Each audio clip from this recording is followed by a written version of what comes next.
start with, you're going to do basically a modified version of the It's Your Choice practice, but you're going to do it in a way that allows the dog to make the correct decision immediately.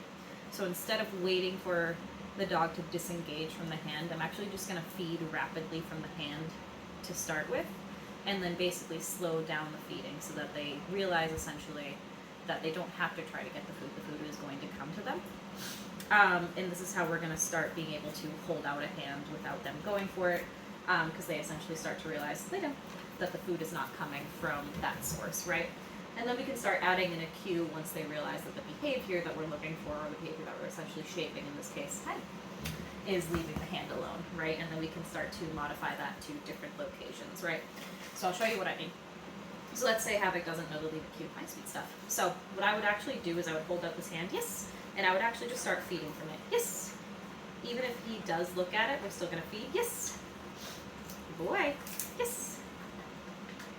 Yes. Because what you'll start to notice, yes, is he already paid a little bit more attention, yes, to me as opposed to the hand. Good boy, yes. Because that's where the food is coming from. The food is coming from me, not from the hand with the food in it, right? Yes. Good boy. Yes. Good. So what we start to do then, once they get pretty good at it, so this might take a couple of reps, yes, is we start to just wait a little bit longer between each feed. Yes. So if I was doing it rapidly, now I might wait a couple of seconds, a couple of beats. Yes. And I'm going to start asking for eye contact. Yes. So because you're increasing, the difficulty on two things here, yes, be patient, right? Good. If you find as you're doing this that he starts to go for the hand again, feed faster. So take away the hand, pause for a second, maybe toss a reset cookie, get him come back, and start over and feed faster instead. So if you're waiting 2 seconds, only wait a second. If you're waiting 5 seconds, reduce it to 3 seconds, that type of thing. You do want eye contact at this stage, right? So, yes, good boy. We want eye contact when we hold the hand out. Yes, good boy. So when you're first doing this, yes, you're going to reward, yes, even for a split second of eye contact. Yes, and what you'll start to increase to, this is a couple of seconds of eye contact. Now, once you can hold the hand out and they can give you eye contact for a couple of seconds, then I want you to start opening the hand. And I want you to start introducing the cue. So, again, rapid feed. Cool, he's starting to leave the hand alone. Okay, can you give me eye contact? Cool, you can do that. Yes. Then I want you to start opening the hand and saying leave it. So he already knows what the behavior is. He knows that when the hand comes out, he leaves it alone and he gets fed. Now you're just adding a cue to it. So it would look like leave it.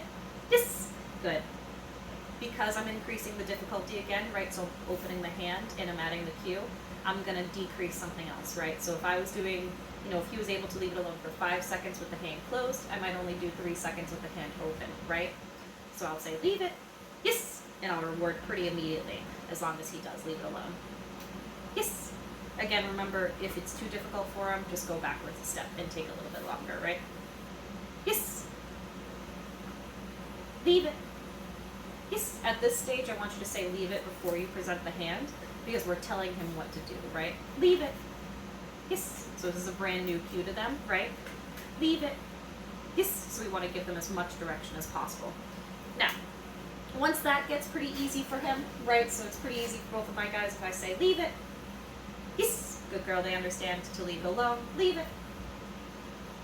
Yes. Good girl. That's when you're going to start making it a little bit harder for them, right? So that's when I would start moving it towards the floor. I'm not even going to put it on the floor yet. So I'll say leave it.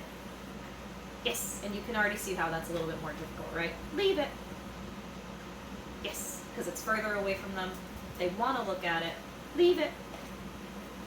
So what we're asking them to do is a little bit more difficult. Yes. Good boy. So, next stage after that, so let's say leave it. They're pretty good. Yes. At leaving it alone when it's pretty close to the floor, so your hand is almost touching them. Leave it. Almost touching the ground, right? That's when I would start actually putting it on the ground. So if you can say leave it and put it right under his chin like that, and he can still give you eye contact, that's when you're ready to put it on the ground. Now the reason you don't want to do it before then is because your backup plan, right, if he goes for it, is to close the hand, take it away, and then lower the difficulty. Yes, good boy. So you don't want to put it on the ground because it is harder to have a backup plan then, right? So we want to set them up for success as much as possible. When you start putting it on the ground, I want it to be further away from him. So I say leave it, and I put it like here. Yes, good boy, good girl.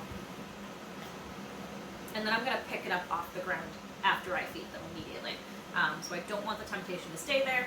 Again, I would think about like in the real world, when are we gonna ask them to leave something alone and then not like move away from it outside of like a competition type setting, right? And that's not what we're setting it up here for, right? This is really just like, I want them to leave alone that thing on the ground for a split second and we're gonna walk away. Perfect. So leave it. Yes. Good dogs. And then I pick it back up. Perfect. And when temptation is gone, we can reset the ring. After that, I can start to show you how to make it look like an accident. So if I drop it and say leave it, yes, good dogs. I didn't say leave it before, and I kind of tossed it so it kind of moved around a little bit. That increases the difficulty, right? It's more tempting and it looks more like an accident. So that's what we want to start doing, is making it look more like an accident. Both of these guys could probably use a little bit more help with that. So leave it. Leave it. Yes. Good dogs. Leave it. Yes. Good. So that's how you're going to start it. And then when you get really good at it, when you can like put your hand towards the ground, or you can even put the treat on the ground and they'll leave it alone, then I'll give you a little demo on how to start making it look like an accident, because that'll be the next step. With stuff like this, you really don't want to work on it too long, right? So leave it's a really hard skill and it can be kind of frustrating. I wouldn't do it for longer than like 2 minutes at a time with a brand new puppy. Even with these guys, I'm only going to do it for a couple of minutes at a time. Because it's just a hard skill, right? It's just hard. Leave it. Yes. Good dogs. Okay, all done. Thank you so much, guys. Such good dogs.